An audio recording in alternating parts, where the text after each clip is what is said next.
Hola, ¿qué tal a todos? Y bienvenidos a Inmuno Aprende. El día de hoy iniciaremos una nueva serie de videos hablando sobre fisiopatología de distintas enfermedades. Y enfocándonos acerca del sistema endocrino, empezaremos con la diabetes. No olvides seguirnos por nuestra página de Facebook, YouTube e Instagram. Subimos contenido muy interesante. Empecemos entonces.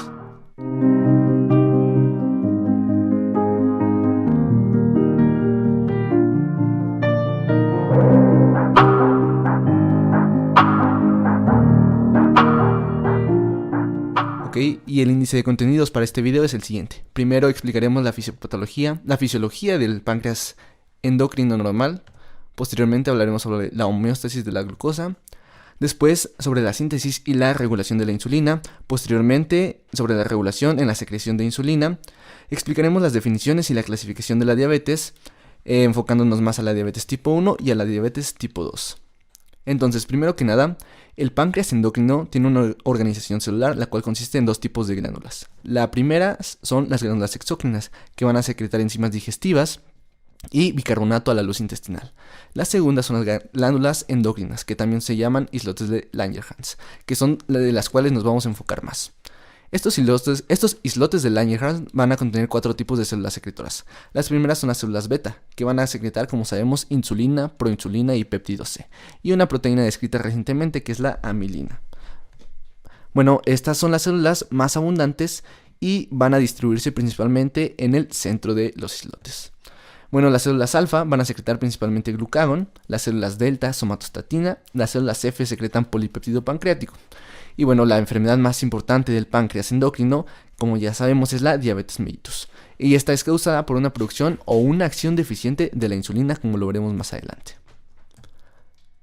Ok, entonces hablemos sobre la fisiología normal de la insulina ahora. Primero que nada expliquemos la homeostasis de la glucosa. Esta homeostasis va a estar regulada principalmente por 3 procesos interrelacionados entre sí.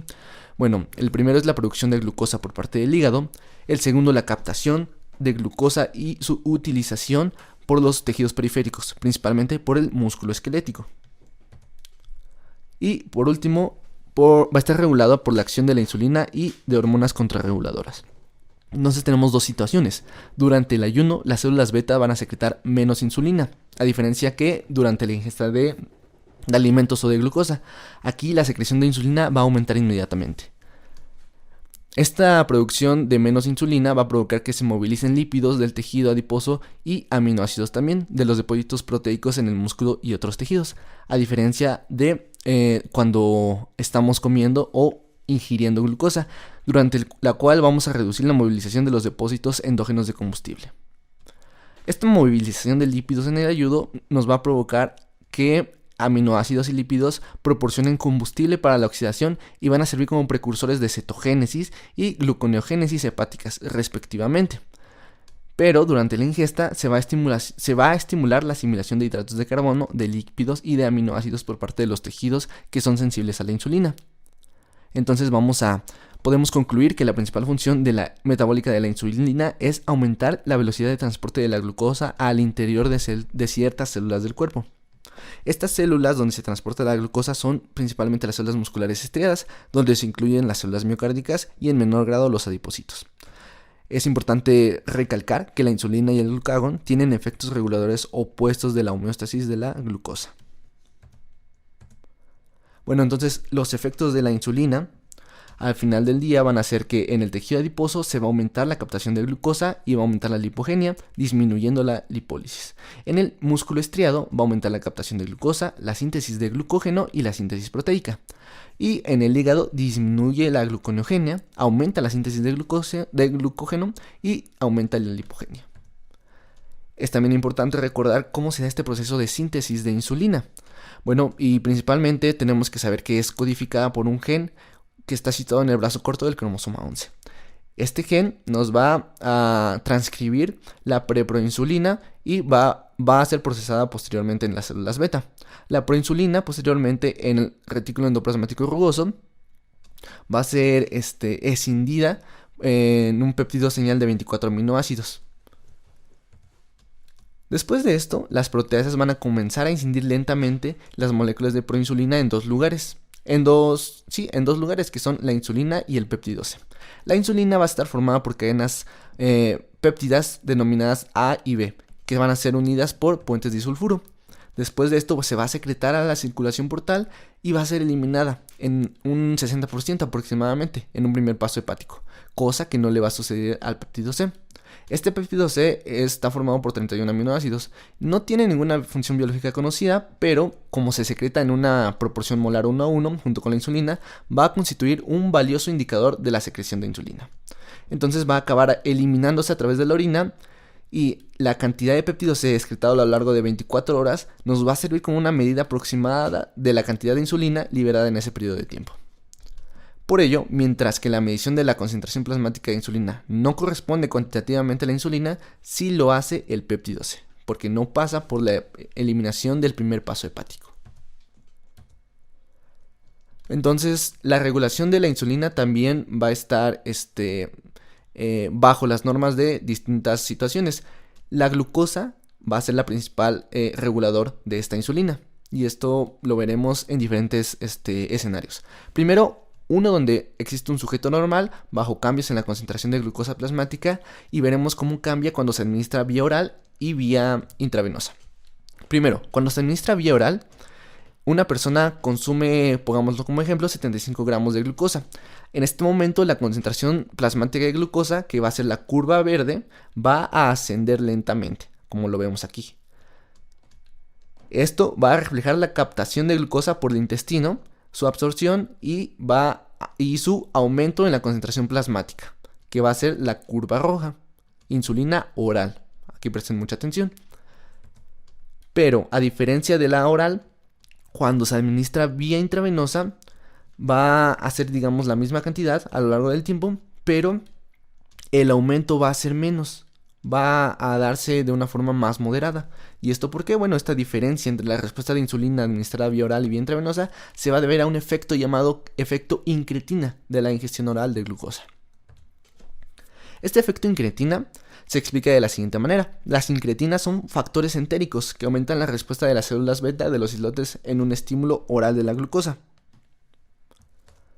Y existen tres tipos diferentes: la colecistocinina, que es producida por las células C, la GLP, que significa péptido similar al glucagón, y la GIP, que es el polipéptido inhibidor gástrico. La GLP es producida por las células L y es la incretina más importante descubierta hasta ahora. Su vida media es de aproximadamente 2 minutos o menos. Y el GIP es producido por las células K.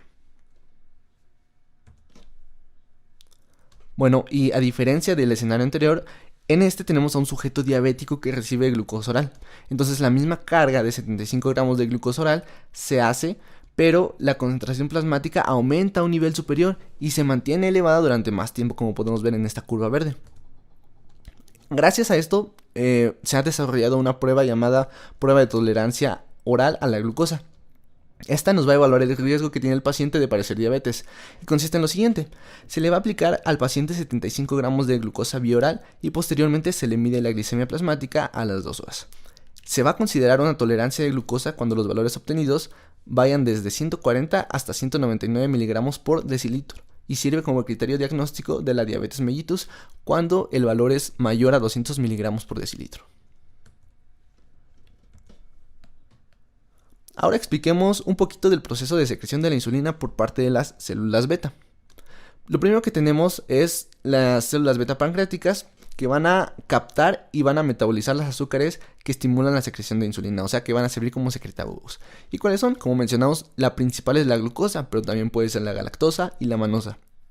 Estas van a entrar a la célula beta a través de un transportador llamado GLUT2, por medio de difusión facilitada.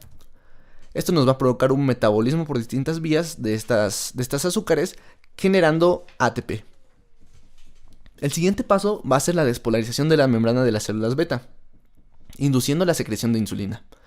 Esta despolarización se va a lograr mediante el aumento de la concentración de potasio intracelular por medio del cierre de canales de potasio sensibles a ATP. Por eso es necesario el ATP del paso pasado. Después de esto viene la activación de canales de calcio voltaje dependientes. Este aumento del calcio intracelular y la estimulación de la liberación de calcio va a inducir a su vez la liberación de calcio, perdón. Y después de esto nos va a inducir la liberación de insulina contenida en los glándulos secretores de las células beta. Entonces esta insulina se va a ir a la sangre. Ahora es importante recalcar aquí un participante ya que es el canal de calcio y las sulfonilureas, que son medicamentos usados para la diabetes. Bueno, primero que nada, el canal de calcio es un octámero formado por 4 canales KIR y 4 receptores de sulfonilureas, que son los SUR. Bueno, las sulfonilureas lo que van a hacer es mejorar la secreción de insulina al unirse a las subunidades SUR en los canales de calcio sensibles a ATP, y esto nos va a reducir la probabilidad de que estos se abran. Entonces, como sabemos, lo que necesitamos es que esta célula se despolarice, aumentando así su positividad. Entonces tenemos que la entrada de calcio va a aumentar así la positividad de esta célula, y el bloqueo de la salida de potasio también lo va a aumentar. Con esto se estimula la secreción de insulina y sirve tratamiento como para pacientes con diabetes. Esta acción aumenta la secreción de insulina, como se los mencioné, estimulada por la glucosa. Al aumentar esta secreción, las sulfonilureas vencen la resistencia a la insulina, que es un factor predisponente para la diabetes tipo 2, y van a reducir la glicemia capilar en estos pacientes. Otros factores que modulan la secreción de la insulina, y que es importante mencionarlos, son los siguientes: los factores hormonales, por medio de estimulación simpática y parasimpática, el ejercicio y la ingesta de alimentos. Primero que nada, los factores hormonales de la estimulación simpática van a ser los siguientes. Cuando se estimulan los receptores beta-adrenérgicos, se va a provocar un aumento en la secreción de insulina por parte de los islotes, al contrario de los alfa-adrenérgicos, que van a disminuir la secreción de esta misma.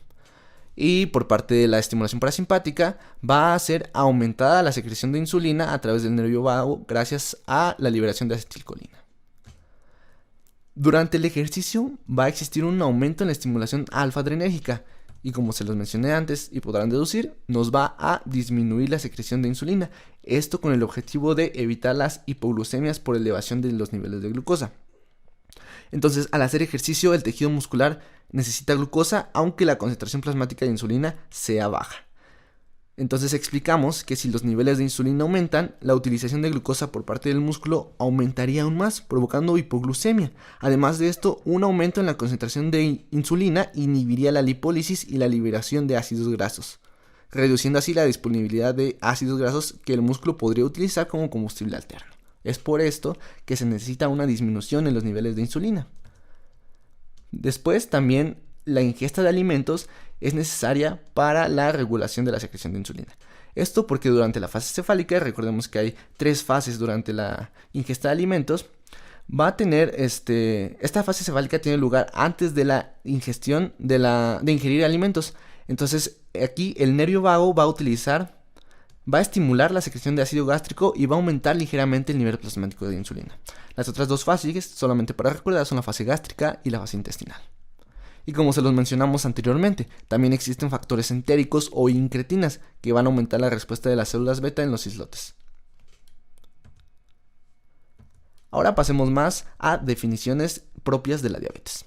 Más que una enfermedad, la diabetes es un conjunto de trastornos metabólicos que tienen como característica común la hiperglucemia. Esta se debe a defectos en la secreción de insulina, a la acción de insulina o más frecuentemente a ambas.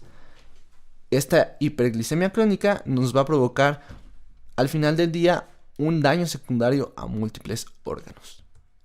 Y se clasifica según las guías ADA de la siguiente forma.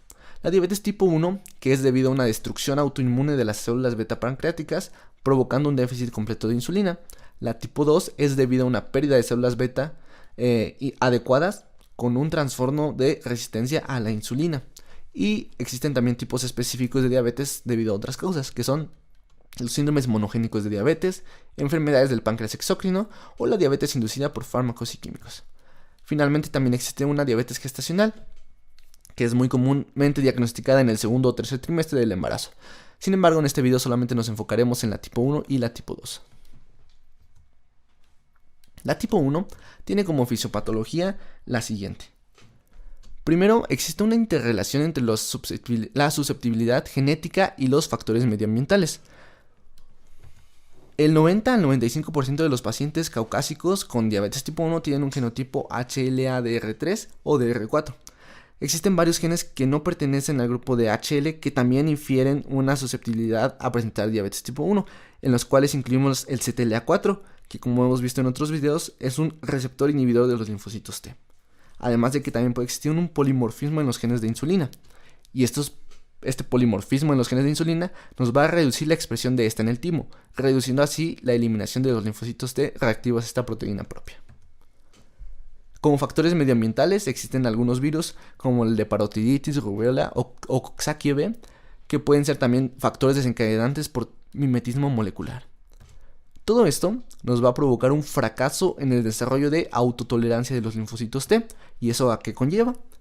Esto nos va a provocar reacciones de autoinmunidad debido a que los linfocitos T que reaccionan frente a antígenos endógenos de la célula provocan la destrucción de los islotes. Con esto habrá una ausencia de la producción de insulina por las células beta de los islotes y un estado crónico de hiperglicemia en la sangre, con los síntomas clásicos de diabetes, que son poliuria, polidipsia, polifagia y sus complicaciones, retinopatía, nefropatía, neuropatía e infecciones. Por su parte, la diabetes tipo 2 tiene factores genéticos y medioambientales un poco distintos. Esta enfermedad no está relacionada a genes implicados en la tolerancia, pero se han identificado otra docena de lugares de susceptibilidad denominados genes diabetogénicos. Y los factores medioambientales son los más importantes en la patogenia de esta enfermedad, como lo son los estilos de vida sedentario y los hábitos alimenticios. Todos estos factores anteriormente mencionados nos provocarán unos defectos metabólicos, que son dos principalmente. La resistencia a la insulina, que se explica como una menor capacidad de los tejidos periféricos para responder a esta, y la disfunción de las células beta, que se manifiesta por una secreción inadecuada de insulina ante la resistencia de la misma y la hiperglucemia. Expliquemos primero entonces el factor de resistencia a la insulina. Como ya explicamos, se define como un fracaso de los tejidos diana para responder con normalidad a la insulina. Esto nos va a provocar un descenso en la captación de glucosa por parte del músculo y también de la glucólisis, así como con la consiguiente oxidación de ácidos grasos en el hígado. Todo esto va a culminar con una gluconeogenia hepática. Entonces, el principal factor que influye en el desarrollo de resistencia a la insulina, por mucho, es la obesidad. Entonces vemos esta relación entre obesidad y resistencia a la insulina. El riesgo de diabetes aumenta conforme el porcentaje de grasa también lo hace. Y algunas vías que conllevan a esta resistencia son las siguientes. Primero, el exceso de ácidos grasos libres. Existe una correlación inversa entre los ácidos grasos plasmáticos en ayunas y la sensibilidad a la insulina. Mientras más ácidos grasos existan, menos sensibles son los tejidos a la insulina. Además de esto, las concentraciones de triglicéridos intracelulares están aumentadas en los músculos y el tejido hepático en las personas obesas. ¿Esto a qué conlleva? Bueno, a que los triglicéridos intracelulares y los productos del metabolismo de los ácidos grasos sean inhibidores potentes de la señalización de la insulina, provocando así un estado adquirido de resistencia a la misma. Por otra parte, los efectos de la inflamación implican lo siguiente. Un exceso de ácidos grasos, como vimos en la vía pasada, dentro de los macrófagos, y las células beta va a provocar la participación del inflamosoma, que va a conducir a la secreción de interleucina B, que está aquí. Esta interleucina B va a mediar la secreción de más citocinas proinflamatorias desde los macrófagos y los islotes, que van a actuar en los principales lugares de acción de la insulina y van a provocar la resistencia a la misma. Otra vía que conlleva esta resistencia es por medio de las adipocinas. Las adipocinas son productos del tejido adiposo que van a provocar la liberación de interleucina 1 beta y otras citocinas proinflamatorias que van a circular en exceso en respuesta a los ácidos grasos libres. Estas adipocinas van a aumentar la resistencia a la insulina directamente. Sin embargo, también hay adipocinas que tienen acciones diferentes, como la adiponectina, que es una adipocina con actividad sensibilizadora a la insulina y actúa mitigando la respuesta inflamatoria. Finalmente, el otro factor, después de la resistencia a la insulina, era la disfunción de las células beta. Esta refleja la incapacidad de las células beta para adaptarse a largo plazo a las demandas de la resistencia periférica a la insulina y al aumento de la secreción de la misma. Entonces tenemos lo siguiente. Los estados de resistencia a la insulina por las vías antes mencionadas van a aumentar la secreción de insulina para tratar de compensar la resistencia periférica. Sin embargo, este aumento culminará con una compensación inadecuada de insulina y se produce una hiperglucemia progresiva. Esto se ve acompañado con una pérdida de la masa de las células beta y una sustitución por amiloide, que es un agregado anómalo de amilina, que recordemos que también se produce en el páncreas. Esta sustitución por amiloide, este agregado anómalo, va a favorecer la secreción de interleucina beta, manteniendo de esta forma el ataque inflamatorio a las células B, que serán destruidas. Ok, y eso fue todo por el video de hoy. Si te gustó, dale like, no olvides suscribirte a nuestro canal y visitar las redes sociales del mismo. Nos vemos en el siguiente video.